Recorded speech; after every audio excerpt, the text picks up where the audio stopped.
প্রশ্ন দেখো, বায়ুমণ্ডলের কোন স্তরে বেতার তরঙ্গ প্রতিফলিত হয়? আয়নোস্ফিয়ার। ভীষণ ইম্পর্টেন্ট প্রশ্ন। কোশ্চেন 2 দেখো, ট্রেন চলাচল বা বেলুন ওড়ানোর জন্য বায়ুমণ্ডলের কোন স্তর ব্যবহার করা হয়? স্ট্র্যাটোস্ফিয়ার। ওকে। 3 নম্বর প্রশ্ন দেখো, বায়ুমণ্ডলের কোন স্তরে ঝড় টপোস্ফিয়ার? যদি এই প্রশ্ন 2025 সালে পরীক্ষায় এসেছে। কোশ্চেন 4, বায়ুমণ্ডলের কোন স্তরে মেরুজ্যোতি দেখা যায়? আয়নোস্ফিয়ার। কোশ্চেন 5, বায়ুমণ্ডলের ওজোন গ্যাসের ঘনত্ব মাপার একক কি? ডবসন একক। যদিও 25 সালে প্রশ্ন এসেছে, তাও শর্ট প্রশ্ন অনেক সময় রিপিটেশন হতে পারে। কোশ্চেন নাম্বার 6, একটি জৈব গ্রিনহাউস গ্যাসের নাম হলো মিথেন।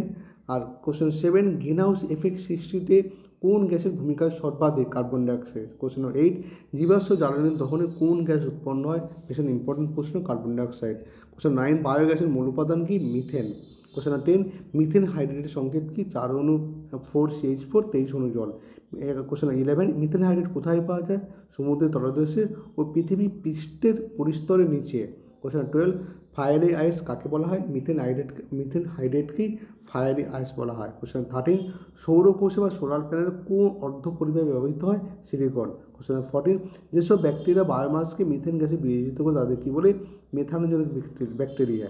কোশ্চেন 15, একটি অচিরাচরিত শক্তি উৎসের নাম কি? সৌরশক্তি। কোশ্চেন 16, জ্বালানির তাপন মূল্য এসআই কি? কিলোজুল পার গ্রাম। কোশ্চেন 17, সিএফসি পুরো নাম কি?